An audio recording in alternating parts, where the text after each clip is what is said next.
දැන් ඔයා මට ඇඩ්වයිස් එකක් දෙන්න ඕනේ. මොකක් හරි එකක් කියලා. මම වැඩ කරද්දි මට ඩිස්ක්‍රයිබ් කරන්න. ඒකද ඇඩ්වයිස් එක? මේ දවස්වල ලෝකයේ සහ ලංකාවේ කට්ටිය ආදරය කරන විදිය යන විදිය මාර්ම වෙනස්. මේක වෙන ප්‍රශ්නයක්. මොවිටයි රොවිටයි තිබ්බා පොඩි කාලේ කූරු කොල්ලේ. නිකන් ඉත්තෑව වගේ. ඉතින් මම ඒගොල්ලන්ව හම්බෙනම හැමවෙලේම කරන්නේ කොණ්ඩෙන් අදින එක. ඊට පස්සේ මම එනකොට මමයි නංගි එනකොට මේගොල්ලන් ගිහලා කොණ්ඩේ කපනවා. පව්වනේ. ඒ දෙපැත්තෙන්ම මට ගෝල් එකක් කියලා තිබ්බේ හොඳටම කරන්න. හොඳටම කරන්න. හොඳටම දැන් හොඳටම කරලා වෙලා.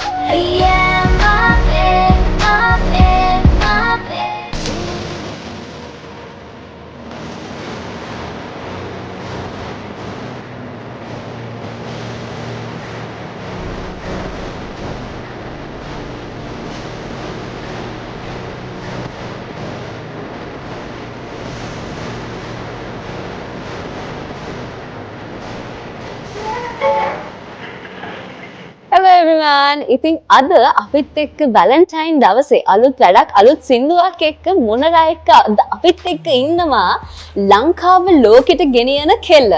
යහානි. Hello. Hi. Hi. So ඔයාගේ අද අලුත් සින්දුවක් රිලීස් වෙනවා. මේ මියුසික් වීඩියෝ එක රිලීස් වෙන්නේ ලංකාවේ අවුරුදු 2කට විතර පස්සේ. ඒ මං හරි.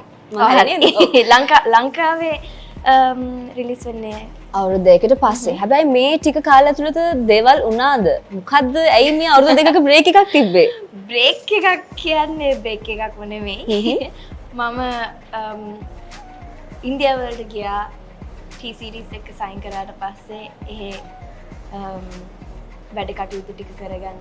මොකද මට මෙහෙ ඉඳලා ඒක පොඩ්ඩක් ප්‍රැක්ටිකල් නැති වුණා රෙකෝඩ් කරන්න සහ මියුසික් වීඩියෝස් ටික එහෙ කරන්න. එහෙ ඉන්න ඕන වුණා. ඉතින් මම එහෙට ගිහිල්ලා මියුසික් වීඩියෝ 8ක් විතර කරා. Damn.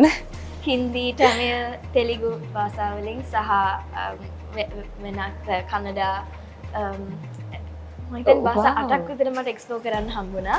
එතකොට දැන් කෙල්ල සිංහල හින්දි ඉංග්‍රීසි විතරක් නෙවෙයි සින්දු කරන්නේ. භාෂා ගොඩකින් කරනවා. Indian languages ගොඩක් Indian languages ගොඩක් කරනවා. That's very impressive. ඉතින් ඒ අවුරුදු දෙකේ තුල මම ඒ ටික තමයි කරේ. හැබැයි ඒකත් එක්ක මම කෙල්ල ඇල්බම් එකේ වැඩ කටයුතු කරා. ඉතින් ඒක ලංකාවේ දෙයක් නිසා තමයි ලංකාවට ආයේ රිලීස් කරන්නේ. රිලීස් කරන්න. ඉතින් මේ ඔක්කොම කියන්න කලින් මට මතක් කරන්න ඕනේ ඔයා මේ ටික කාලය ඇතුළත achievements ගොඩක් අරගෙන තියෙනවා. It's very impressive. ලංකාවේ පළවෙනි වතාවට ඔයා ගොඩක් දේවල් අලුතෙන් කරලා තියෙනවා. අලුත් targets ලංකාවේ අයට පෙන්නලා තියෙනවා. Look, we can do this කියලා. හරිද? ඉතින් මේවා අතරින් ලංකාවේ පළවෙනි වතාවට 1 million over 1 million subs. මං හරිද? කොච්චරක් subs ලා ඉන්නවද දැන් YouTube එකේ? YouTube එකේ මම හිතන්නේ 3.7 million. Damn, 3.7 million as a singer. Bro, oh my god. යොහානි ශ්‍රී ලාංකිකයෙක් විදිහට ශ්‍රී ලංකාව එළියට ගෙන යන එකට මම මාරම ප්‍රවුඩ්. එයාගේ වර්ක් දැහිදි මම හරිම කැමතියි. ඔයා හැමසම ශ්‍රී ලංකාව රෙප්‍රසන්ට් කරනවා. අඳුම් වලින් උනත් හැම දෙයකින්. හරිම සතුටුයි.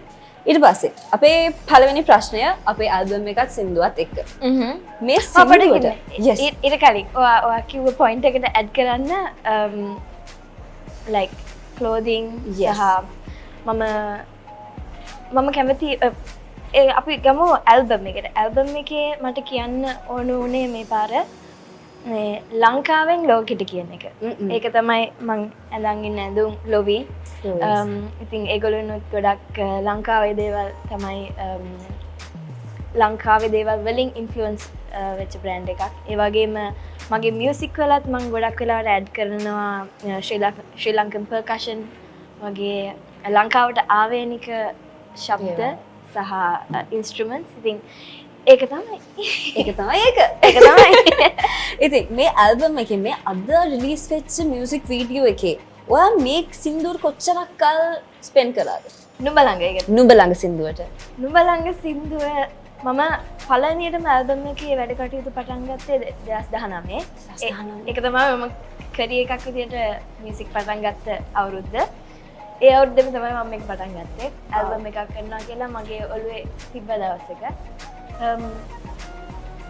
නුඹ ළඟ මං හිතන්නේ 2021 කොවිඩ් දැස්සේ කොවිඩ් දැස්සේ හැදිච්ච එකක්. හැදිච්ච සින්දුවක්. මොකද මේ කොවිඩ් වල තමයි මම හිතන්නේ මටත් ගොඩක් වෙලා තිබ්බා ඇල්බම් එකට කාලය යොමු කරන්න සහ ඒකේ වැඩි කටයුතු කරගෙන යන්න. ඊට පස්සේ මම ඉන්දියාවට ගියාම මට පොඩ්ඩක් එතන අතපසු වුණා. මට ඇල්බම් එක රිලීස් කරන්න බැරි වුණා. ඒකම මගේ ෆෝකස් එක කෙලින්ම වෙන පැත්තකට ගියා.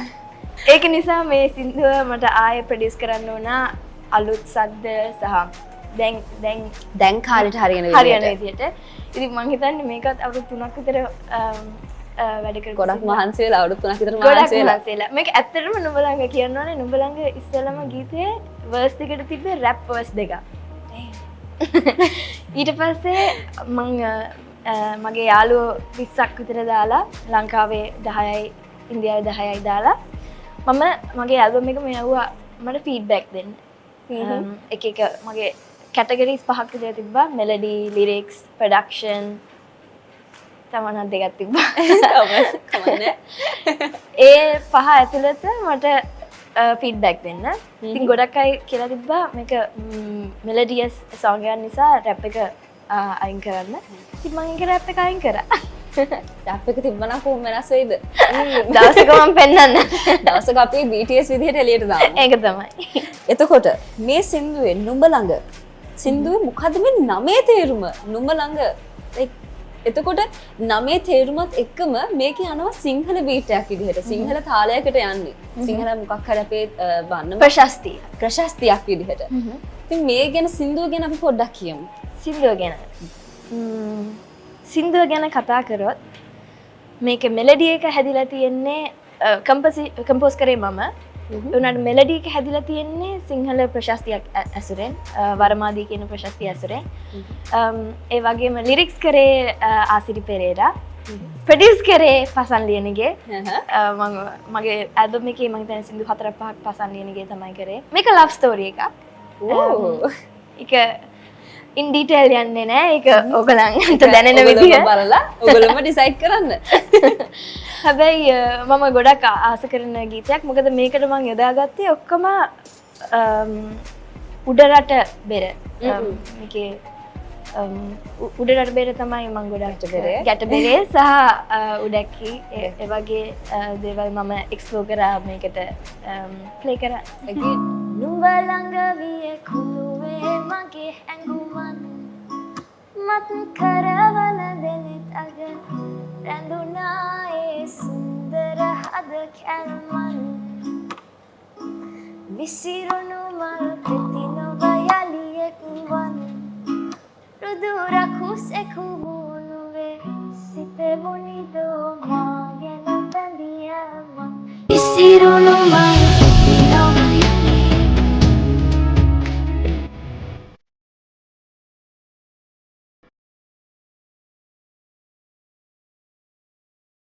අපි කෙල්ල ඇල්බම් එකේ සින්දු අහද්දී ඒ කෙල්ල ඇල්බම් එකේ තියෙන සින්දු අපිට හුඟක් රිලේටඩ්. කෙල්ල එතකොට හැමදේම හැම සින්දුවක්ම වගේ අහද්දී ඒකේ තියෙන කතාවල් අපිට රිලේටඩ් කියලා දැනෙනවා. කාගේ කතාවද කෙල්ල කියන්නේ? හැමෝගෙම.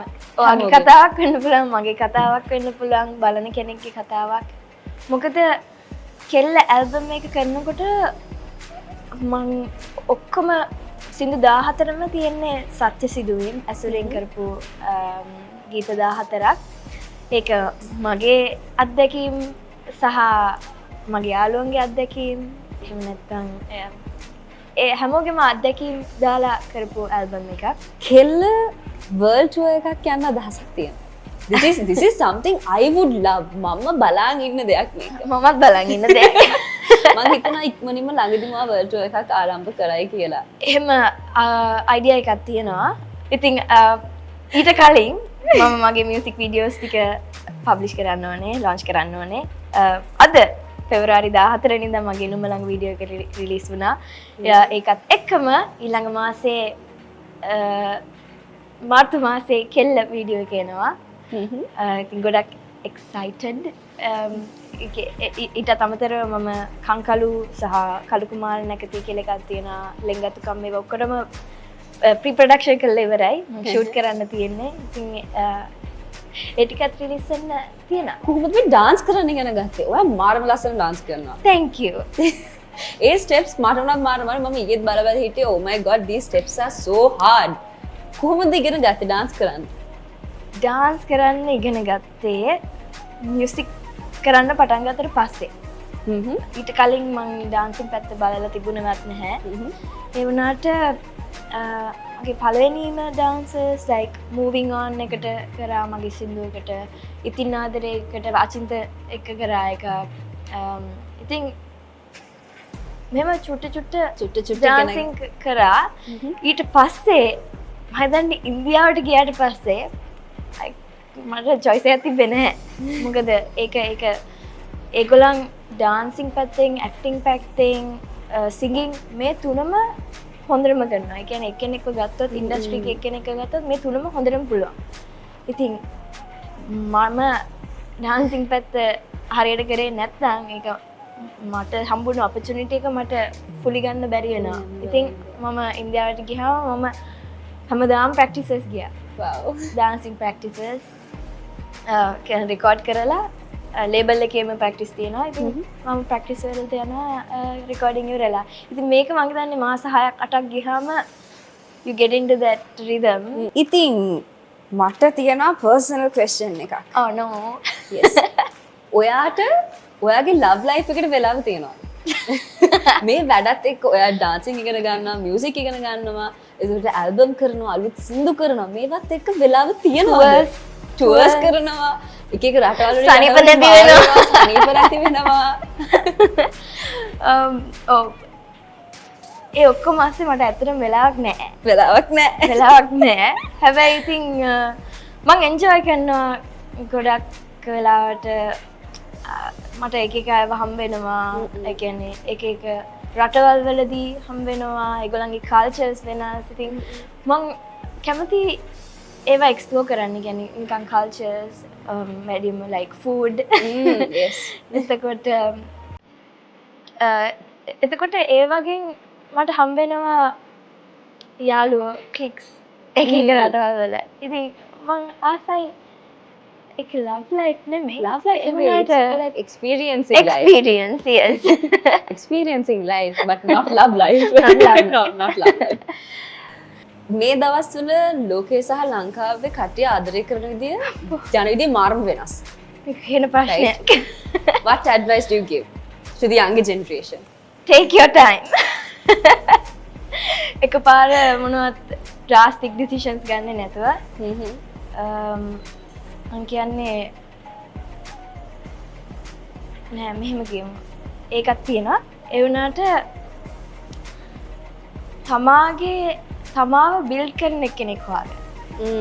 ඒ කියන්නේ තමා කරන කැරියර් එකට සපෝට් කරන කෙනෙක්. නැත්තම් මට ගොඩක් හම් වෙලා තියෙනවා දැන් අපේ ඉන්ඩස්ට්‍රි එකේ අපි ගොඩක් වෙලාවට රෑ වැඩ කරන්නේ. එක එක වෙලාවට අපිට වෙලාවක් එන්න කියන වෙලාවක් නැහැ, ටයිම් එකක් නැහැ. ඉතින් දැන් මම මගේ ඉන්ඩස්ට්‍රි එක ගන්නම් එක්සැම්පල් එකකට. ඒක නිසා ඒකට සපෝට් කරන කෙනෙක් හොයාගන්න.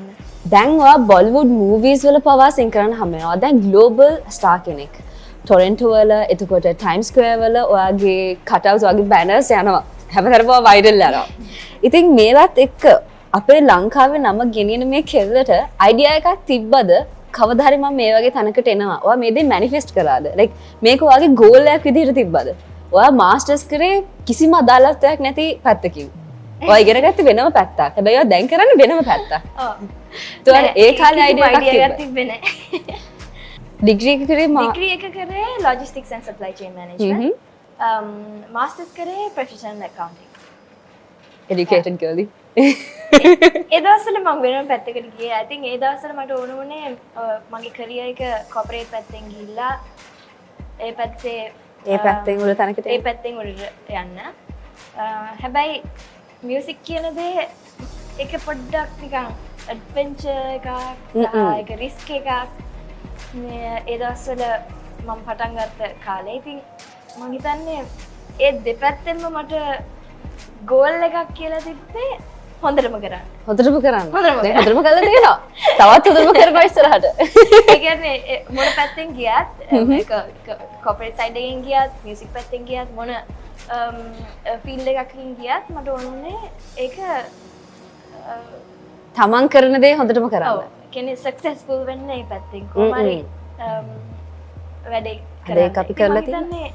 ඒක තමයි ගෝල් එකකට තිබ්බේ. එහෙම නැත්නම් මේ බිල්බෝඩ් එකක ඉන්නවත් ටයිම්ස් ස්ක්වයර් එකේ මේව එකක ඉන්නවත් වැඩිපුරම Spotify වල ස්ට්‍රීම්ස් ගානක් ගන්නවා.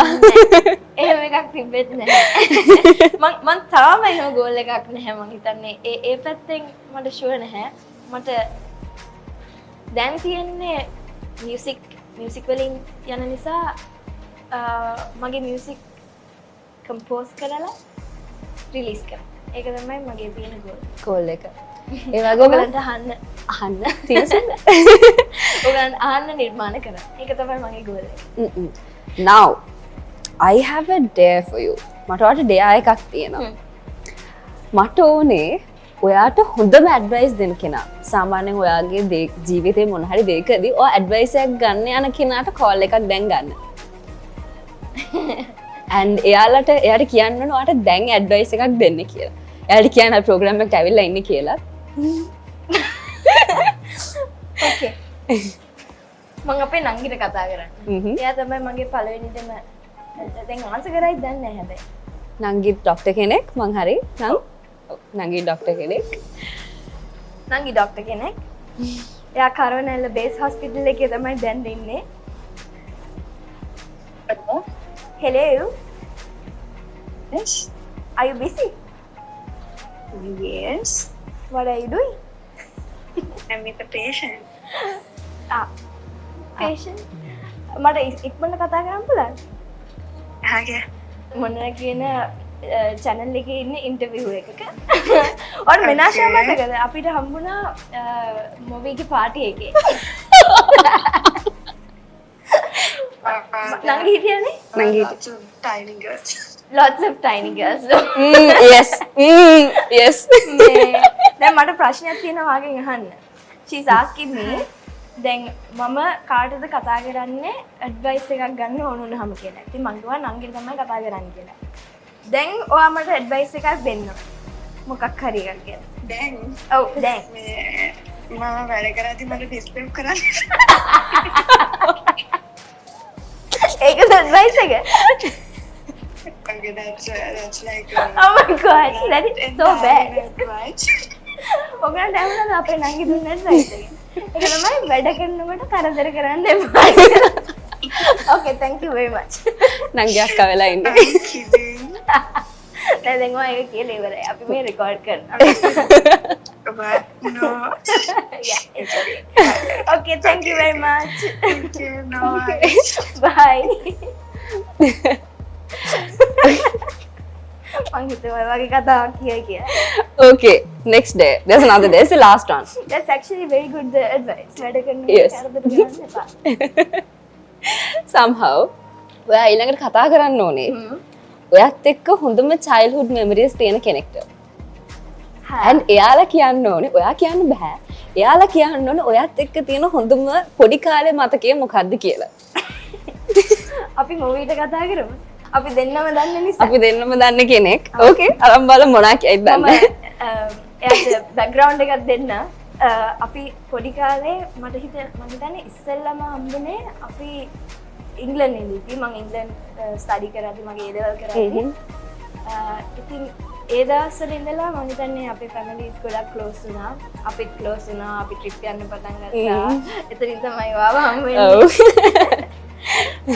ඉතින් මේ වගේ ගොඩක් අත්දැකීම් සහ මතක ගොඩක් එක්ක. ගොඩක් තියෙනවා. ඉතින් අපි මොවීට කතා කරමු. ආසකයි දැන් නැහැ අපි. හෙලෝ. අයි. ඔව් ඇහෙන්නේ. hi. Oh, I'll switch off the thing because me ඇහෙන්නේ නැත. Okay. So, හොඳ වෙලාවට ආන්සර් කරන්න. I was expecting a call. Expecting a call? What? Okay. I didn't tell him anything. Like Menasha has a question. හරිද? එයා මට අහන්න කිව්වා මොකක්ද අහන්න කිව්වේ? මොවීට ඔයත් එක්ක තියෙන හොඳම චයිල්ඩ්හුඩ් මෙමරි පොඩි කාලේ මෙමරි එක. අහුණද ඔයාලට? ඕ මට නම් මතක අපි ඉංග්ලන්ඩ් වල ඔයාගේ ගෙදර ඇවිල්ලා හිට්මෑන් ගැව්වා. ඒක මතකද? PS2 එකේ ඕ ඒකද ඔයාලට මතක? ඕ ඒකයි තව මොකද 4x4 අර කමාන්ඩෝස් එක ගිහිල්ලා පිස්සු නටපු එක. අපි එක්ස්පෙඩිෂන් එකක් ගියා 4x4 ඩ්‍රයිවිං Damn. මොවි මගේ වාහනේ ගියේ නැහැ. එයාට එයාගේ ජීවිතේ ජීවිත බයක් යෝගේ වාහන යන එක. මගේ මල්ලි ගියානේ ඕක. මල්ලි ගියා. එයා මොකද? එයා කිව්වේ යන හැම බම්ප් එකේම anyways හැබැයි අපි ඒක ගොඩක් එන්ජොයි කරා නේද? ඔව්. අපෝ එන්ජොයි කරමු. I was expecting something else. ඕකත් එක්ක තව දෙයක් මම කියයි කියලා. මොකද්ද? ඔයා පොඩි ළමයිව පොඩි කාලේ බුලි කරන එක. නෑ, අර පොඩි කාලේ පොඩි තව දෙයක් තිබ්බා මෙයා. අන්න ඒක තමයි. අන්න ඒක. කෙනාට කෝල් කරේ. අර මේ අපේ උණ්ඩය දින්න බැලුවා මෙයා. මතකද නේද? ඔව් මතකයි. මොවිටයි රොවිටයි තිබ්බා පොඩි කාලේ කූරු කොල්ලේ. නිකන් ඉත්තෑ වගේ. ඉතින් මම ඒගොල්ලන්ව හම්බෙනහම හැම වෙලේම කරන්නේ කොණ්ඩෙන් අදින එක. ඉතින් ඊට පස්සේ මම එනකොට මමයි නංගි එනකොට මෙගොල්ලන් ගිහලා කොණ්ඩේ කපනවා. පව්වනේ. දැනුත් එහෙම තමයි යොහානි ගෙදර එනවා කිව්ව ගමන් අර දෙන ලෑස්ති වෙලා ඉන්නවා ඔක්කොම. Okay Moi, thank you. Thank you. Bye. Bye. Bye bye. See you on the program. Meet you soon.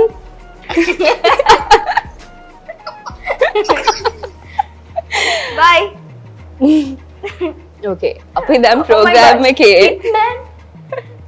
PS2 that was like a lifetime ago. ඒක තමයි childhood හොඳම memories තියෙන කෙනා. අපි ඒක. හොඳම කෙනාට අරන් තියෙන්නේ. ඉතින් අපි දැන් program එකේ අන්තිමට ඇවිත් තියෙන්නේ. ඔයාට මොනවාද ඔයාගේ අනාගත plans මොනවාද අපි expect කරන්න ඕනේ? අලුත් සින්දු මොනවාද එනවද? තව album එනවද? තව music video එනවද? ඔක්කොම ඔක්කොම තියෙනවා. මගේ second album එකත් මම ready. ඒක මට sure නෑ මේ අවුරුද්දේ අන්තිම දානවාද next year දානවාද මට තාම sure නෑ. music videos ටික එන්න තියෙනවා. මම ඉස්සෙල්ලා කිව්වා වගේ කෙල්ල මම තව අනිත් වීඩියෝ කරපු ටික එන්න තියෙනවා. ඊට අමතරව ඇල්බම් එකෙන් අමතරව කතා කරවත් මොරකන් ආටිස්ට් කෙනෙක් එක්ක මේ ළඟදී song එකක් කරා. ඒක මේ මාසේ රිලීස් වෙන්න තියෙනවා. ඒ වගේම හින්දි EP එකක වැඩ අසීතු කරගෙන යනවා. පොඩ්ඩක් වෙලා යනවා මොකද ප්‍රොනන්සියේෂන් හදන්න ඕනේ සහ ලිරිසිස්ලා එක්ක වැඩ කරන්න ඕනේ. ඒක නිසා මම එහෙට යන්න ඕනේ. ඒ ටික තියෙනවා. ඊට අමතරව තව collaborations ගොඩක් එන්න තියෙනවා. ඒක මට නම් කියන්න බෑ තාම. but international collaboration එකක් තියෙනවා. very excited. මේ අවුරුද්දේ එන්න තියෙනවා එකක්. මම හිතන්නේ මට තාම නම් කියන්න බෑ. but ළඟදිම ළඟදිම කියන්න පුළුවන්. මේ දැන් මම හිතන්නේ පෙරේදා තමයි රෙකෝඩ් කරලා ඉවර කරේ. ඉතින් අපි බලමු. thank you so much අද ආවට. මම හිතනවා ඔයා හොඳ වෙලාවක් ගත කරන්න ඇති කියලා. නම් thank you so much. good luck for everything. හැමෝම subscribe කරන්න අපේ මුන්රා channel එකට. thank you so much for watching. Thank you.